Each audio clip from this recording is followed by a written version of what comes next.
Hi friends, എല്ലാവർക്കും PSC ബേസിക്സിലേക്ക് സ്വാഗതം. ഇന്നത്തെ ക്ലാസ്സിൽ നമ്മൾ ഡിസ്കസ് ചെയ്യുന്നത് നമ്മുടെ LDC മെയിൻസിന്റെ ഫസ്റ്റ് എക്സാം PSC കണ്ടക്ട് ചെയ്ത് വന്നിട്ടുണ്ട്. പുതിയ സിലബസ് അനുസരിച്ചിട്ടുള്ളത്, അതുപോലെ പുതിയ പാറ്റേൺ ക്വസ്റ്റ്യൻസ് ഉൾപ്പെടുത്തിയിട്ടുള്ളത്. അപ്പോൾ ഇന്ന് നമ്മൾ ഡിസ്കസ് ചെയ്യാൻ പോകുന്നത് ക്വസ്റ്റ്യൻസ് ഇതുവരെ കാണാത്തവർക്ക് ലാസ്റ്റ് നമ്മൾ ക്വസ്റ്റ്യൻസ് പറയും. അതിനു മുന്നേ ഈ ക്വസ്റ്റ്യൻസ് എവിടെ നിന്നൊക്കെ ചോദിച്ചു, പിന്നെ ഇത് എങ്ങനെ നമുക്ക് ഇതിന് മാർക്ക് വാങ്ങാം. ഒരുപാട് ആൾക്കാരും ആദ്യമായിട്ട് ഇങ്ങനെ ഒരു ക്വസ്റ്റ്യൻസ് കണ്ടിട്ട് കൺഫ്യൂസ്ഡ് ആയിട്ടിരിക്കുകയാണ്. അപ്പോൾ കൺഫ്യൂഷൻ്റെ ഒരൊറ്റ ആവശ്യം പോലും ഇല്ല. കാരണം നമ്മൾ പഠിച്ച കാര്യങ്ങൾ തന്നെ മറ്റൊരു വിധത്തിൽ ചോദിച്ചിട്ടേ ഉള്ളൂ. ഇനി ഇതിന് നമ്മൾ പഠിക്കാത്ത ക്വസ്റ്റ്യൻസ് ഉണ്ടെങ്കിൽ അത് വിഷമിക്കേണ്ട ആവശ്യമില്ല. അങ്ങനെയുള്ള ക്വസ്റ്റ്യൻസ് എന്ന് പറയുന്നത് നമ്മളെ പോലെ തന്നെ അറിയാത്ത ആൾക്കാരാണ് ബാക്കിയുള്ള ആൾക്കാരും. അപ്പോൾ അതിനെക്കുറിച്ച് ആലോചിച്ച് വിഷമിക്കേണ്ട. നമ്മുടെ സിലബസിൽ അനുസരിച്ചിട്ടുള്ള കാര്യങ്ങളെല്ലാം നമ്മൾ ഏത് രീതിയിൽ പഠിക്കണം എന്നുള്ള ഒരു എന്ത് പറയാം, ഒരു വേഗ ഐഡിയ നമുക്ക് ഈ ഒരു ക്വസ്റ്റ്യൻ കാണുമ്പോൾ മനസ്സിലാവും. ഏറ്റവും കൂടുതൽ നിങ്ങൾ ഇമ്പോർട്ടൻസ് കൊടുത്ത് പഠിക്കാനുള്ളത്, അല്ലെങ്കിൽ സിമ്പിളായിട്ട് പ്രാക്ടീസ് ചെയ്യാനുള്ളത് ഇംഗ്ലീഷ്, മാത്സ്, മലയാളമാണ്. വീണ്ടും പറയാണ്, കറണ്ട് അഫയേഴ്സുമാണ്. കാരണം ബാക്കിയുള്ള മാർക്കുകൾ സ്റ്റേറ്റ്മെന്റ് ഒക്കെ വായിച്ചിട്ട് പല ആൾക്കാരും കൺഫ്യൂസ്ഡ് ആവുന്ന ആൾക്കാരുണ്ട്. അപ്പോൾ അങ്ങനെ മാർക്ക് പോകാൻ സാധ്യതയുണ്ട്. തന്നിരിക്കുന്ന ക്വസ്റ്റ്യൻ പാറ്റേൺ അനുസരിച്ചിട്ട് ഈ മാത്സ്, മലയാളം, ഇംഗ്ലീഷ് ഇതിനൊന്നും വലിയ മാറ്റമൊന്നുമില്ല. പഴയതുപോലെ തന്നെയാണ്. മാറ്റം വന്നിരിക്കുന്നത് പുതുതായിട്ട് ഇൻക്ലൂഡ് ചെയ്യിപ്പിച്ചിട്ടുള്ള സുപ്രധാന നിയമങ്ങളിൽ നിന്നും, കേരള പരിഷ്കരണ നിയമങ്ങളിൽ നിന്നും, ഇക്കണോമിക്സിൽ നിന്നൊക്കെ വന്നിട്ടുള്ള ക്വസ്റ്റ്യൻസിലാണ് ഒരു സ്റ്റേറ്റ്മെന്റ് വൈസ് ക്വസ്റ്റ്യൻസ് വന്നിട്ടുള്ളത്. പിന്നെ നമ്മുടെ ബയോളജി, കെമിസ്ട്രി ഭാഗത്തു നിന്നും വന്നിട്ടുണ്ട്. അപ്പോൾ ഇതിനെക്കുറിച്ച് ആലോചിച്ച് എൻ്റെ അഭിപ്രായത്തിൽ ബോധേഡാവേണ്ട ആവശ്യമില്ല. കാരണം നല്ല രീതിയിൽ അപ്രോച്ച് ചെയ്യാൻ അറിയാവുന്ന സ്റ്റുഡൻസ് ആണെങ്കിൽ സമയം കറക്റ്റ് എടുത്തുകൊണ്ട് സിമ്പിൾ ക്വസ്റ്റ്യൻസിന് ആദ്യം ആൻസർ ചെയ്തുകൊണ്ട് ഇങ്ങനെ കൺഫ്യൂസ്ഡ് ആയിട്ടുള്ള ക്വസ്റ്റ്യൻസ് അവിടെ ഇട്ടിട്ട് ലാസ്റ്റ് ടൈം എന്നല്ല, ഒരു അരമണിക്കൂർ കഴിഞ്ഞതിന് ശേഷം ഇതിനെ വർക്കൗട്ട് ചെയ്യുകയാണെങ്കിൽ അവർക്ക് ടൈം കറക്റ്റ് കിട്ടുന്നതായിരിക്കും. അപ്പോൾ ആ ഒരു ടൈം കൺസ്യൂമിങ് പ്രോബ്ലം ഇവിടെ വരാനുള്ള സാധ്യതയുണ്ട്. അപ്പോൾ അത് ഓവർകം ചെയ്തുകൊണ്ടായിരിക്കണം നിങ്ങൾ മുന്നോട്ട് പോകാനുള്ളത്. അത്തരത്തിലുള്ള ക്വസ്റ്റ്യൻസ് മാക്സിമം നമുക്ക് അപ്ലോഡ് ചെയ്യാൻ ശ്രമിക്കാം. ഇല്ല എങ്കിൽ പുതിയ പാറ്റേൺ അനുസരിച്ചിട്ടുള്ള ക്വസ്റ്റ്യൻസ് നമ്മുടെ കരിയർ ഗൈഡൻസ് ബ്യൂറോ, അതുപോലെ LDC ലക്ഷ്യ, അവരുടെ പബ്ലിക്കേഷൻസ് ഒക്കെ മോഡൽ എക്സാം ക്വസ്റ്റ്യൻസ് ഇറക്കുന്നുണ്ട്. അപ്പോൾ അതൊന്ന് വാങ്ങി ചെയ്ത് നോക്കുന്നത് നല്ലതായിരിക്കും. ഓക്കെ, അപ്പോൾ നമുക്ക് നമ്മുടെ ക്വസ്റ്റ്യൻസ് നോക്കാം. ക്വസ്റ്റ്യൻസ് നോക്കുമ്പോൾ ഏകദേശം ഒരു ഐഡിയ നമുക്ക് മനസ്സിലാവും. ഒരെണ്ണേ ഉള്ളൂ, പാപ്പാക്കൊന്നും എടുത്ത്, പിന്നെ ഒന്നല്ലേ ഉള്ളായിരുന്നു. ഇസാക്കൊന്നും എടുത്ത് രാവിലെ പകുതി എടുത്തോ? ആ, ചുമന്ന ബക്കറ്റ് ഇരിപ്പുണ്ട്. മതഭാഷ ന്യൂനപക്ഷങ്ങൾക്ക് സ്വന്തം ഇഷ്ടപ്രകാരം വിദ്യാഭ്യാസ സ്ഥാപനങ്ങൾ ആരംഭിക്കുന്നതിനുള്ള അവകാശം, ജാതി, മത, ലിംഗം, ജന്മസ്ഥലം എന്നിവയുടെ അടിസ്ഥാനത്തിലുള്ള വിവേചനം നിരോധിക്കൽ, സ്ഥാനപ്പേരുകൾ നിർത്തലാക്കൽ, പൊതു നിയമനങ്ങളിൽ അവസര സമത്വം ഉറപ്പാക്കൽ. ഇതിനകത്ത് സമത്വത്തിനുള്ള അവകാശത്തിൽ ഉൾപ്പെടാത്തത് ഏതെന്നാണ് ക്വസ്റ്റ്യൻ. ഉൾപ്പെട്ടതെന്ന് നോക്കിയിട്ട് എഴുതരുത്, ആശയക്കുഴപ്പം സംഭവിക്കരുത്. അത് പ്രത്യേകം നോട്ട് ചെയ്ത് വെക്കണം. പെടാത്തതും പെട്ടതും ഏതാണ് ക്വസ്റ്റ്യൻ അനുസരിച്ചിട്ട് വേണം ആൻസർ ചെയ്യാനായിട്ട്. അപ്പൊ ഇവിടെ ആൻസർ എന്താണ്? ഒന്നാണ്, മതഭാഷ ന്യൂനപക്ഷങ്ങൾക്ക് സ്വന്തം ഇഷ്ടപ്രകാരം വിദ്യാഭ്യാസ സ്ഥാപനങ്ങൾ ആരംഭിക്കുന്നതിനുള്ള അവകാശം. കേരള കൃഷി വകുപ്പിന്റെ സേവനങ്ങൾ ടെക്നോളജിയുടെ സഹായത്തോടെ കർഷകർക്ക് എത്തിക്കാനായി ആവിഷ്കരിച്ച പദ്ധതിയായ എയിംസിന്റെ പൂർണ്ണ രൂപം എന്ത്? ഏതാണ്? അഗ്രികൾച്ചർ ഇൻഫർമേഷൻ മാനേജ്മെന്റ് സിസ്റ്റമാണ്. കേരള സ്റ്റേറ്റ് ഇലക്ഷൻ കമ്മീഷനുമായി ബന്ധപ്പെട്ട ശരിയായ പ്രസ്താവനകൾ ഏതെല്ലാം? 1993 ഡിസംബർ 3 നിലവിൽ വന്നു. Right answer. ഇന്ത്യൻ ഭരണഘടനയുടെ ആർട്ടിക്കിൾ 243K പ്രകാരമാണ് സ്റ്റേറ്റ് ഇലക്ഷൻ കമ്മീഷൻ സ്ഥാപിതമായത്. ഓക്കെ. പഞ്ചായത്ത്, മുനിസിപ്പാലിറ്റി, കോർപ്പറേഷൻ തെരഞ്ഞെടുപ്പുകൾ നടത്തുക എന്നത് കമ്മീഷന്റെ പ്രധാന ചുമതലയാണ്. അതും ശരിയാണ്. പഞ്ചായത്ത്, നിയമസഭാ മണ്ഡലം, കോർപ്പറേഷൻ, മുനിസിപ്പാലിറ്റി എന്നിവയുടെ അതിർത്തി നിർണയം സ്റ്റേറ്റ് ഇലക്ഷൻ കമ്മീഷന്റെ ചുമതലയാണ്. അപ്പൊ അത് തെറ്റായിട്ടുള്ളതാണ്. സോ ഏതാണ്? ശരിയായ പ്രസ്താവനകളാണ് ചോദിച്ചിരിക്കുന്നത്. അതുകൊണ്ട് 1, 2, 3 ഇവിടെ ശരിയായിട്ടുള്ള ഉത്തരം. കേരള ദുരന്ത നിവാരണ അതോറിറ്റിയുമായി ബന്ധപ്പെട്ട തെറ്റായ പ്രസ്താവന ഏത്? 2005 ദുരന്ത നിവാരണ നിയമപ്രകാരം സ്ഥാപിച്ചു. അപ്പൊ ദുരന്ത നിവാരണ നിയമം 2005. സുരക്ഷായനം എന്നതാണ് ആപ്തവാക്യം. ദുരന്ത നിവാരണ അതോറിറ്റിയുടെ ചെയർമാൻ മുഖ്യമന്ത്രിയാണ്. 2008 മെയ് 4 കേരളത്തിലെ ആദ്യത്തെ ദുരന്ത നിവാരണ അതോറിറ്റി നിലവിൽ വന്നത്. തെറ്റായിട്ടുള്ളത് ഓപ്ഷൻ എ മാത്രമാണ്. ഓപ്ഷൻ എ മാത്രം. അടുത്ത ചോദ്യം, ഓപ്ഷൻ എ അല്ല, 4 മാത്രം. കേരള സാമൂഹ്യ നീതി വകുപ്പിന്റെ കീഴിലുള്ള മന്ദഹാസം പദ്ധതി, അത് നമുക്ക് എല്ലാവർക്കും അറിയാവുന്നതാണ്. നമ്മൾ ചിരിക്കുന്നത് എങ്ങനെ വെച്ചിട്ടാണ്? കൃത്രിമ ദന്തങ്ങളുടെ പൂർണ്ണ സെറ്റ് സൗജന്യമായി വെച്ചു കൊടുക്കുന്ന പദ്ധതിയാണ്. കേരളത്തിലെ നെൽവയൽ തണ്ണീർത്തട പദ്ധതി സംരക്ഷണം നിയമം നിലവിൽ വന്നത് എന്നാണ്? 2008 ഓഗസ്റ്റ് 11. കേരളത്തിലെ നിലവിലെ തൊഴിൽ വകുപ്പ് മന്ത്രി ആരാണ്? കേരളത്തിലെ നിലവിലെ തൊഴിൽ വകുപ്പ് മന്ത്രി ശ്രീ വി ശിവൻകുട്ടി. 15ാം കേരള നിയമസഭയിലെ വനിതാ MLA-മാരുടെ എണ്ണം എത്ര? 11. ഇന്ത്യൻ ഭരണഘടനാ പ്രകാരം മൗലിക കർത്തവ്യങ്ങളുമായി ബന്ധപ്പെട്ട് താഴെ പറയുന്നവയിൽ ശരിയായ പ്രസ്താവനകൾ ഏത്? 1976 42ാം ഭരണഘടനാ ഭേദഗതി പ്രകാരം കൂട്ടിച്ചേർത്തു. 1977 ജനുവരി 3 മുതൽ പ്രാബല്യത്തിൽ വന്നു. ഭരണഘടനയുടെ 4A ഭാഗത്ത് പ്രതിപാദിക്കുന്നു. നിലവിൽ 10 മൗലിക കർത്തവ്യങ്ങളാണ് ഉള്ളത്. അപ്പൊ തെറ്റായിട്ടുള്ളത് ഏതാണ്? 4 മാത്രമാണ്. സോ ശരിയായ പ്രസ്താവനയാണ് എഴുതാനുള്ളത്. സോ ഓപ്ഷൻ സി 1, 2, 3 ആണ്. അടുത്ത ചോദ്യം, ഇന്ത്യൻ രാഷ്ട്രപതിയെ തിരഞ്ഞെടുക്കുന്നതിനുള്ള യോഗ്യതകൾ വിവരിക്കുന്ന ഭരണഘടനാ ആർട്ടിക്കിൾ ഏതാണ്? ഏത് ആർട്ടിക്കിൾ ആണ്? ആർട്ടിക്കിൾ 58 ആണ്. യോഗ്യത പറയുന്നത് 58-ലാണ്. ദാദ്ര നഗർ ഹവേലി, ദാമൻ ദിയു എന്നീ കേന്ദ്രഭരണ പ്രദേശങ്ങളുടെ നിലവിലെ അഡ്മിനിസ്ട്രേറ്റർ ആരാണ്? പ്രഫുൽ പട്ടേൽ ആണ്. Praful Patel. Next question, Indian തെരഞ്ഞെടുപ്പ് കമ്മീഷനുമായി ബന്ധപ്പെട്ട തെറ്റായ പ്രസ്താവന ഏവ? ഇന്ത്യൻ തെരഞ്ഞെടുപ്പ് കമ്മീഷൻ ഇപ്പോൾ 3 പേർ അടങ്ങുന്ന സമിതിയാണ്. ശരിയാണ്. രാഷ്ട്രപതിയാണ് തെരഞ്ഞെടുപ്പ് കമ്മീഷനെ നിയമിക്കുന്നത്. തെരഞ്ഞെടുപ്പ് നടത്താൻ വിപുലമായ ഉദ്യോഗസ്ഥ വൃന്ദം തെരഞ്ഞെടുപ്പ് കമ്മീഷനുണ്ട്. അപ്പൊ അത് തെറ്റായിട്ടുള്ളതാണ്. രാഷ്ട്രപതി, ഉപരാഷ്ട്രപതി, രാജ്യസഭ, ലോക്സഭ, സംസ്ഥാന നിയമസഭാ തെരഞ്ഞെടുപ്പുകൾ നടത്തുന്നത് ഇന്ത്യൻ തെരഞ്ഞെടുപ്പ് കമ്മീഷനാണ്. അപ്പൊ അതും ശരിയാണ്. സോ ഇവിടെ തെറ്റായിട്ടുള്ളത് ഏത് മാത്രമേ ഉള്ളൂ? ഓപ്ഷൻ ബി മാത്രമേ ഉള്ളൂ.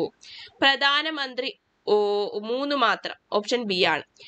പ്രധാനമന്ത്രി ഉൾപ്പെടെ കേന്ദ്ര മന്ത്രിസഭയുടെ ആകെ അംഗങ്ങളുടെ എണ്ണം ലോക്സഭാ മെമ്പർമാരുടെ 15% നിജപ്പെടുത്തിയ ഭരണഘടനാ ഭേദഗതി ഏത്? 91ാം ഭരണഘടനാ ഭേദഗതിയാണ്. 91ാം ഭരണഘടനാ ഭേദഗതി. സ്റ്റേറ്റ് യൂണിയൻ കൺകറന്റ് ലിസ്റ്റുമായി ബന്ധപ്പെട്ട് താഴെ പറയുന്നവയിൽ ശരിയായ പ്രസ്താവനകൾ ഏത്? സ്റ്റേറ്റ് ലിസ്റ്റ് 66 വിഷയങ്ങളാണ്. യൂണിയൻ ലിസ്റ്റ് 97 വിഷയങ്ങൾ. കൺകറന്റ് ലിസ്റ്റ് 47 വിഷയങ്ങളാണ്. ബി ലിംബോസൈറ്റുകളെ സംബന്ധിച്ച താഴെ കൊടുത്ത പ്രസ്താവനകളിൽ തെറ്റായവ തിരഞ്ഞെടുക്കുക. ഈ ഒരു സെക്ഷൻ, അതായത് നമ്മുടെ ഫിസിക്സ് കെമിസ്ട്രി സെക്ഷൻ ആണ് കുറച്ചെങ്കിലും കൺഫ്യൂസ്ഡ് ആക്കുന്നത്. കാരണം എല്ലാ പോയിന്റ്സും എല്ലാവരും പഠിച്ചു വെക്കത്തില്ല. അപ്പൊ അതുകൊണ്ട് അതൊന്ന് ശ്രദ്ധിച്ചിരിക്കുകയാണെങ്കിൽ അതിന്റെ മാർക്ക് നമുക്ക് ഇങ്ങ് പോരും. ബി ലിംബോസൈറ്റുകളെ സംബന്ധിച്ച് താഴെ കൊടുത്ത പ്രസ്താവനകളിൽ തെറ്റായവ തിരഞ്ഞെടുക്കുക. വൈറസ് ബാധിച്ച കോശങ്ങളെ നശിപ്പിക്കുന്നു. തെറ്റാണ്. ബാക്ടീരിയ നശിപ്പിക്കുന്നു. ശരി. ആന്റിജനുകളുടെ വിഷാംശത്തെ നിർവീര്യമാക്കുന്നു. ക്യാൻസർ കോശങ്ങളെ നശിപ്പിക്കുന്നു. ഓപ്ഷൻ ഡി ആണ്. 1ഉം 4ഉം തെറ്റായിട്ടുള്ളതാണ്. സർക്കാരിന്റെ രോഗപ്രതിരോധവൽക്കരണ പ്രക്രിയയിൽ ജീവകം എ ഉൾപ്പെടുത്തിയതിന്റെ ഉദ്ദേശങ്ങൾ. എ എന്ന് പറയുമ്പോൾ എന്താണ്? കണ്ണിന്റെ കാഴ്ചയ്ക്ക് ബാധിക്കുന്നതാണ്. അപ്പോ കോർണിയ വരൾച്ച തടയുന്നതിനും ഓപ്ഷൻ 4 നിശാന്തത തടയുന്നതിനുമാണ്. സോ ഓപ്ഷൻ എ ആണ്. 1ഉം 4ഉം ആണ് ഇവിടുത്തെ ശരി. പ്രമുഖ പ്രകൃതി ശാസ്ത്രജ്ഞനായ ജോൺ റേയുടെ സംഭാവനകളിൽ ശരിയായവ ഏതെല്ലാം? ഏതൊക്കെയാണ്? സസ്യങ്ങളെ ഏകവർഷികൾ, ദ്വിവർഷികൾ, ബഹുവർഷികൾ എന്ന് തരംതിരിച്ചു. തെറ്റ്. സ്പീഷീസ് എന്ന പദം ആദ്യമായി ഉപയോഗിച്ചത് ജോൺ റേ ആണ്. ശരിയാണ്. 18,000-ലധികം സസ്യങ്ങളെ ഉൾക്കൊള്ളിച്ച് ഹിസ്റ്റോറിയ പ്ലാന്റേറം എന്ന പുസ്തകം പുറത്തിറക്കിയതും അദ്ദേഹമാണ്.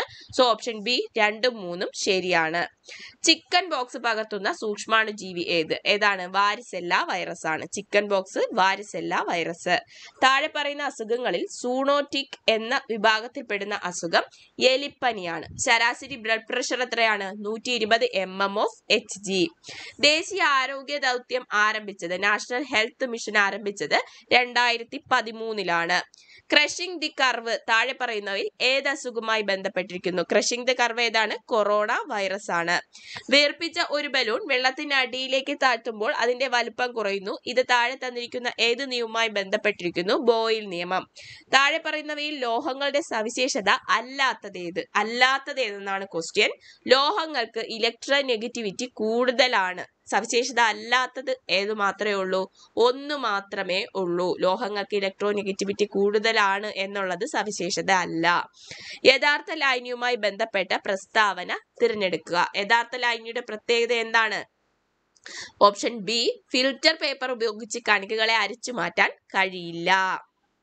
ദ്രവ്യത്തിന്റെ 9ാമത്തെ അവസ്ഥ ഏത്? ജാൻ ടെല്ലർ മെറ്റൽ ആണ്. ജാൻ ടെല്ലർ മെറ്റൽ ആണ് ദ്രവ്യത്തിന്റെ 9ാമത്തെ അവസ്ഥ. ലോകത്തിലെ 3ാമത്തെ വലിയ വജ്രഖനനം ചെയ്തെടുത്തത് എവിടെ നിന്നാണ്? ബോട്സ്വാന. ഇതൊക്കെ നമ്മുടെ PSC ബുള്ളറ്റിൽ വന്നിട്ടുള്ള ക്വസ്റ്റ്യൻസ് ആണ്. ഒരു കോൺകേവ് ദർപ്പണത്തിന്റെ പോളിൽ നിന്നും മുഖ്യ ഫോക്കസിലേക്കുള്ള ദൂരം 12 സെന്റിമീറ്റർ ആണെങ്കിൽ അതിന്റെ വക്രത ആരം എത്രയാണ്? ഓപ്ഷൻ സി 24 സെന്റിമീറ്റർ ആണ്. ഒരു വസ്തുവിനെ ഭൂമിയുടെ ധ്രുവ പ്രദേശത്ത് നിന്നും ഭൂമധ്യരേഖാ പ്രദേശത്തേക്ക് കൊണ്ടുപോകുമ്പോൾ അതിന്റെ പിണ്ഡവും ഭാരവും ബന്ധപ്പെട്ട ശരിയായ പ്രസ്താവന തിരഞ്ഞെടുക്കുക. പിണ്ഡം എങ്ങനെ സംഭവിക്കും? ഭാരത്തിന് എന്ത് സംഭവിക്കും? പിണ്ഡത്തിന് മാറ്റമൊന്നും വരത്തില്ല, പക്ഷെ ഭാരം കുറയുന്നു. അടുത്ത ക്വസ്റ്റ്യൻ, ചലിക്കുന്ന യന്ത്രഭാഗങ്ങളുടെ സമ്പർക്കത്തിൽ വരുന്ന പ്രതലങ്ങൾക്കിടയ്ക്ക് കർഷണം കുറയ്ക്കുന്നതിന് വേണ്ടിയിട്ട് നമ്മൾ ബെയറിംഗുകൾ ഉപയോഗിക്കുന്നു. അടുത്തത്, അതിന്റെ കാരണം ഉരുളൽ കർഷണം നിരങ്ങൽ കർഷണത്തെക്കാൾ കുറവാണ്. പക്ഷേ ഇവിടെ പറഞ്ഞിരിക്കുന്ന സ്റ്റേറ്റ്മെന്റും റീസണും സെയിം ആണ്. എന്താണ്? ശരിയാണ്. പക്ഷേ യെസിനുള്ള വിശദീകരണമല്ല 6. അപ്പോൾ ഓപ്ഷൻ ബി ആണ് റൈറ്റ് ആൻസർ. മനുഷ്യനെ ബഹിരാകാശത്ത് എത്തിക്കാനുള്ള ഇന്ത്യയുടെ ദൗത്യമാണ് ഗഗൻയാൻ. ഇന്ത്യയുടെ ഭൗമ നിരീക്ഷണ ഉപഗ്രഹമായ EOS-3 വിക്ഷേപിക്കാൻ ഉപയോഗിച്ച വിക്ഷേപണ വാഹനം GSLV F-10 ആണ്. ഗദ്ദിക എന്ന പ്രശസ്ത ആദിവാസി കലയെ പരിപോഷിപ്പിക്കുന്നതിൽ മുഖ്യ പങ്ക് വഹിച്ച വ്യക്തി ആര്? ഓപ്ഷൻ ഡി ആണ് PK കാളനാണ്. താഴെ കൊടുത്തവയിൽ ഏത് സിനിമയാണ് G അരവിന്ദൻ സംവിധാനം ചെയ്യാത്തത്? അപ്പൊ നോക്ക്, ഇതെല്ലാം കലാ സാഹിത്യം സാംസ്കാരികം കായികവുമായി ബന്ധപ്പെട്ടാണ് ഇനി വരുന്ന ക്വസ്റ്റ്യൻസ്. അതിനകത്ത് ഗദ്ദിക ചോദിച്ചു, അത് PK കാളനാണ്. ഏത് സിനിമയാണ് G അരവിന്ദൻ സംവിധാനം ചെയ്യാത്തത്? ഏതാണ്? ഓപ്ഷൻ ബി എലിപ്പത്തായമാണ്. 1990 വിംബിൾഡൺ ജൂനിയർ ചാമ്പ്യനായ ഇന്ത്യൻ ടെന്നീസ് കളിക്കാരൻ ആര്? ലിയാണ്ടർ പേസ്. അപ്പൊ പല ആൾക്കാരും ചിന്തിക്കും, അയ്യോ ഞാൻ ഇനി 90 മുതലുള്ള ഇതൊക്കെ പഠിക്കണമെന്നുള്ളത് ചിന്തിക്കും. പക്ഷേ വേണ്ട. കാരണം ലിയാണ്ടർ പേസ് ഈ ഇടത്തേക്ക് എന്ത് ചെയ്തു? ടോക്കിയോ ഒളിമ്പിക്സോട് കൂടി റിട്ടയർമെന്റ് എടുക്കാനായിട്ട് തീരുമാനിച്ചു. അതുകൊണ്ടായിരിക്കാം ഇങ്ങനൊരു ക്വസ്റ്റ്യൻ വന്നത് അദ്ദേഹത്തിനെ പറ്റിയിട്ട്. അപ്പൊ 1990 വിംബിൾഡൺ ജൂനിയർ ചാമ്പ്യനായ ഇന്ത്യൻ ടെന്നീസ് കളിക്കാരൻ ആരാണ്? ലിയാണ്ടർ പേസ് ആണ്. താഴെ കൊടുത്തവയിൽ ഏത് കൃതിയാണ് വൈക്കം മുഹമ്മദ് ബഷീറിന്റെ ചെറുകഥകളിൽ ഉൾപ്പെടാത്തത് ഏതാണ്? ഏകാന്ത പഥികനാണ്. ഏകാന്ത പഥികൻ. 1998 ഏറ്റവും മികച്ച നടനുള്ള ദേശീയ അവാർഡ് മമ്മൂട്ടിക്കൊപ്പം പങ്കിട്ട സിനിമാ നടനാര്? എന്തായിരിക്കും ഈ ഒരു ക്വസ്റ്റ്യന് പ്രാധാന്യം വന്നത്? മമ്മൂട്ടിക്കൊപ്പം പങ്കിട്ടത് കൊണ്ടാണ്. സോ ഏറ്റവും മികച്ച നടനുള്ള ദേശീയ അവാർഡ് മമ്മൂട്ടിക്കൊപ്പം പങ്കിട്ടത് ആരാണ്? അജയ് ദേവഗൺ ആണ്. Ajay Devgn. 2018 Commonwealth games medal നിലയിൽ ഇന്ത്യയുടെ സ്ഥാനം എത്രയാണ്? 5 അല്ല, 3ാം സ്ഥാനത്താണ്. ഓക്കെ, 3ാം സ്ഥാനത്ത്. 2020 ഒളിമ്പിക്സ് ഫുട്ബോൾ സ്വർണം നേടിയ ബ്രസീലിന് വേണ്ടി ഗോൾ നേടിയ കളിക്കാരൻ ആര്? മാൽക്കം ആണ്. മാൽക്കം. താഴെ പറയുന്ന നെറ്റ്വർക്ക് ഉപകരണങ്ങളിൽ പ്രോട്ടോകോൾ പരിവർത്തനത്തിന് കഴിവുള്ളത് ആർക്ക്? ഗേറ്റ് വേക്കാണ്. ഒറിജിനൽ വെബ്സൈറ്റ് ആണെന്ന് തോന്നിപ്പിച്ചുകൊണ്ട് വ്യാജ വെബ്സൈറ്റ് ഉപയോഗിച്ച് യൂസർ നെയിം, പാസ്വേഡ് എന്നിവ മോഷ്ടിക്കുന്ന രീതിയാണ് ഫിഷിംഗ്. താഴെ പറയുന്നവയിൽ കമ്പ്യൂട്ടറിലെ പ്രോസസറിനോട് ഏറ്റവും അടുത്ത് സ്ഥിതി ചെയ്യുന്ന മെമ്മറി ഏത്? ക്യാഷ് മെമ്മറിയാണ്. കേന്ദ്ര ഇലക്ട്രോണിക്സ് IT മന്ത്രാലയത്തിന്റെ ഡിജിറ്റൽ ഇന്ത്യ ഇനിഷ്യേറ്റീവ് കീഴിൽ 2020 നടത്തിയ വീഡിയോ കോൺഫറൻസിംഗ് സൊല്യൂഷൻ ഡെവലപ്മെന്റ് ചലഞ്ചിലെ വിജയിയായ കമ്പനി ടെക് ജൻഷ്യാണ്. ടെക് ജൻഷ്യ. ഇന്ത്യയിൽ ഓപ്പൺ സോഴ്സ് സോഫ്റ്റ്വെയർ പ്രോത്സാഹിപ്പിക്കുന്നതിന്റെ ഭാഗമായി സീഡാക് വികസിപ്പിച്ചെടുത്ത GNU ലിനക്സ് സോഫ്റ്റ്വെയർ ആണ് ഏത്? Option B boss. Bharat operating system ആണ് ബോസ്. 2005 വിവരാവകാശ നിയമപ്രകാരം പൗരന് ലഭിക്കാവുന്ന വിവരവുമായി ബന്ധപ്പെട്ട ശരി ഉത്തരം ഏതാണ്? ഓപ്ഷൻ സി ആണ്. വകുപ്പ് 8, 9 എന്നിവയിൽ പറഞ്ഞിട്ടുള്ളതൊഴികെ പൊതു അധികാര സ്ഥാപനങ്ങളുടെ പക്കലുള്ള വിവരങ്ങൾ ലഭ്യമാക്കുന്നതാണ്. 2019 ഉപഭോക്തൃ സംരക്ഷണ നിയമത്തിന് കീഴിൽ അന്വേഷണത്തിനുള്ള അധികാരങ്ങൾ നൽകപ്പെട്ടിട്ടുള്ളത് ആർക്കൊക്കെ? ഡയറക്ടർ ജനറലിനും ജില്ലാ കളക്ടർക്കും. ഏത് നിയമത്തിലാണ് സാമൂഹിക ബഹിഷ്കരണം എന്ന പദം ഉപയോഗിച്ചിരിക്കുന്നത്? ഏതിലായിരിക്കും? പട്ടികജാതി പട്ടികവർഗ നിയമത്തിലാണ്. 1989. 2005 ഗാർഹിക പീഡനത്തിൽ നിന്നുള്ള സ്ത്രീ സംരക്ഷണ നിയമത്തിന്റെ വ്യവസ്ഥകളുമായി ബന്ധപ്പെട്ട് തെറ്റായ ഉത്തരം ഏതാണ്? ശ്രദ്ധിച്ചു നോക്കുക. നിയമപരമായ വിവാഹിതനായ ഭർത്താവിനെതിരെ മാത്രമേ പരിഹാരങ്ങൾ ആവശ്യപ്പെടുകയുള്ളൂ. ഇതാണ് തെറ്റായിട്ടുള്ള ഉത്തരം. ബാക്കിയുള്ളതെല്ലാം ശരിയാണ്. അടുത്തത് 2012 ലൈംഗികാതിക്രമങ്ങളിൽ നിന്ന് കുട്ടികൾക്കുള്ള സംരക്ഷണം നിയമത്തിന്റെ സംരക്ഷണം ലഭിക്കുന്ന കുട്ടിയുടെ പ്രായപരിധി എത്രയാണ്? 18 വയസ്സിൽ താഴെയാണ്. ഇന്ത്യയുടെ മുഖ്യ വിവരാവകാശ കമ്മീഷണർ ആര്? യശവർദ്ധൻ കുമാർ സിൻഹ. ആരെയാണ്? യശവർദ്ധൻ കുമാർ സിൻഹ. ദേശീയ പിന്നോക്ക വിഭാഗ കമ്മീഷന് ഭരണഘടനാ പദവി നൽകിയത് ഏത് ഭേദഗതിയിലൂടെ? 102 ഭേദഗതി നിയമം 2018. 102 ഭേദഗതി നിയമം 2018. അടുത്തത് മാത്സ് ക്വസ്റ്റ്യൻ ആണ്. നിങ്ങൾ ചെയ്ത് നോക്കുക. പലിശയിൽ നിന്നുള്ളൊരു ക്വസ്റ്റ്യൻ. മാത്സ് ക്വസ്റ്റ്യൻ നല്ല രീതിയിൽ വർക്കൗട്ട് ചെയ്യുകയാണെങ്കിൽ ഈ ഒരു ഭാഗത്തു നിന്നുള്ള ക്വസ്റ്റ്യൻസ് നമുക്ക് ഇങ്ങ് വരും. ഓക്കെ, കൂട്ടുപലിശയുടെ ക്വസ്റ്റ്യൻ ആണ്. ഞാൻ 71 ആൻസർ 5%. പിന്നെ 72 ആണ്. നിങ്ങൾക്ക് ഈ ക്വസ്റ്റ്യൻസ് ഡൗൺലോഡ് ചെയ്യണമെന്നുണ്ടെങ്കിൽ നമ്മുടെ ടെലിഗ്രാം ചാനലിൽ ഞാൻ ഇട്ടേക്കാം. നിങ്ങൾ അവിടെ വന്ന് ചെയ്ത് നോക്കിയാൽ മതിയാവും. ഓക്കെ, ഒരു പരീക്ഷയ്ക്ക് ഹാജരാവരിൽ ഇതിന്റെ ആൻസർ ഓപ്ഷൻ എ ആണ്. 74 52 km/മണിക്കൂറാണ്. 75 100 ലിറ്റർ. 76 ബി ആണ്. 77 342. 78 സി ആണ്. 79 9 ആണ്. 80 3 ആണ്. ഓക്കെ, അടുത്ത നമ്മുടെ ഇംഗ്ലീഷ് ആണ്. വളരെ സിമ്പിൾ ആയിട്ടുള്ള ക്വസ്റ്റ്യൻ ആയിരുന്നു. I boat A pen. എന്താണ്? ആ പെനെ പറ്റി പറയാണ്. അതുകൊണ്ട് അവിടെ ആർട്ടിക്കിൾ ഏത് വരും? ദ പെൻ വരും. The pen rights well. The principal along with his staff dash going for A picnic. Along with വെച്ച് കണക്ട് ചെയ്തിരിക്കുകയാണ്. സോ നമ്മൾ അവിടെ എന്ത് യൂസ് ചെയ്യും? ദ പ്രിൻസിപ്പാൾ ആണ് വന്നിരിക്കുന്നത്. അതുകൊണ്ട് ഈസ് ഗോയിങ് വരും. സിംഗുലർ വരും. I usually drink tea but today I dash coffee. എന്താണ്? ഞാൻ സാധാരണ ടീ ആണ് കുടിക്കാറുള്ളത്, പക്ഷെ ഇന്ന് ഞാൻ കുടിക്കുന്നത് കോഫിയാണ്. സോ അവിടെ നമ്മൾ പ്രസന്റ് കണ്ടിന്യൂസ് ടെൻസ് എഴുതും. I am drinking coffee. This house is dash than my house. അവിടെ കമ്പാരിസൺ ആണ് വരുന്നത്. സോ കമ്പാരിറ്റീവ് ഡിഗ്രി ചേർക്കണം. Bigger than my house. Doctor Kalam was born dash 1931. അത് സിമ്പിൾ അല്ലേ? വർഷത്തിന് മുന്നേ ചേർക്കുന്നത് ഇന്നാണ്. അപ്പൊ in 1931. One of his dash ഈ സ്റ്റഡിങ് ഇൻ മുംബൈ. എന്താണ്? വൺ ഓഫിന് ശേഷം പ്ലൂറൽ വരണം. അപ്പോൾ എന്ത് വരും? ഹിസ് സൺസ് വരും. അടുത്ത ചോദ്യം ഹിറാൻ ഡാഷ്. എന്ത് വരും? ഹിറാൻ fast. The meaning of harmony. ഹാർമണിയുടെ meaning option D agreement. The synonym of seize. സീസിന്റെ സിനോണിം എന്താണ്? ക്യാച്ച് ആണ്. ഇത് സാധാരണ ഈ സീസും തമ്മിൽ കൺഫ്യൂസ്ഡ് വേർഡിൽ ചോദിക്കുന്നതാണ്. അപ്പൊ സിനോണിം ഓഫ് സീസ് എന്താണ്? ക്യാച്ച് ആണ്. അപ്പൊ ആന്റോണിം ഓഫ് സീസ് എന്താണ്? ബിഗിൻ ആണ്. സീസിന്റെ ഓപ്പോസിറ്റ് ബിഗിൻ. അടുത്ത ചോദ്യം മലയാളമാണ്. നീതിയെ സംബന്ധിക്കുന്നത് നൈതികം. ധനാശി പാടുക, അവസാനിപ്പിക്കുക. അടുത്ത ചോദ്യം ചുവടെ കൊടുത്തിരിക്കുന്നവയിൽ ശരിയായ വാക്യം തിരഞ്ഞെടുത്തെഴുതുക. എനിക്ക് 10 തേങ്ങ വേണം. ഉന്നമ്രം എന്ന പദം ശരിയായി പിരിച്ചെഴുതുക. ഉദ് പ്ലസ് നമ്രമാണ് ഉന്നമ്രം. ഉദ് പ്ലസ് നമ്രം. താഴെ തന്നിരിക്കുന്നവയിൽ ആമയുടെ പര്യായ പദം വരുന്ന പദമേത്? കച്ചപ്പമാണ്. ആമ കച്ചപ്പം.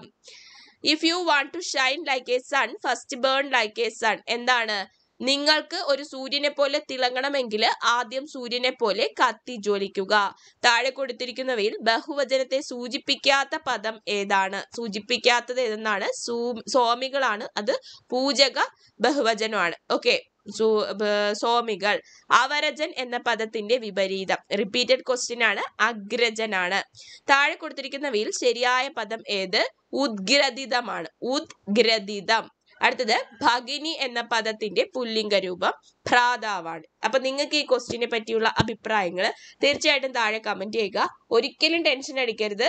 Malayalam, maths, English, current affairs നല്ല രീതിയിൽ SCRT പുസ്തകങ്ങൾ വായിച്ച് റിവിഷൻ എടുത്ത ആൾക്കാർക്ക് തീർച്ചയായിട്ടും ഇതിന് ഒരു 80 മാർക്ക് എബോവ് മാർക്ക് സ്കോർ ചെയ്യാൻ പറ്റുന്നതാണ്. ഇത് കേട്ടിട്ട് തന്നെ ഒന്നും പറയരുത്. ഇങ്ങനെയൊക്കെ പഠിക്കുന്ന ആൾക്കാരാണെങ്കിൽ തീർച്ചയായിട്ടും ഇത്ര മാർക്ക് ലഭിക്കുന്നതായിരിക്കും. ഓക്കെ, അപ്പൊ എല്ലാവർക്കും ഓൾ ദ ബെസ്റ്റ്. അടുത്ത ക്ലാസ്സിൽ നമുക്ക് കാണാം. Thank you. All the best.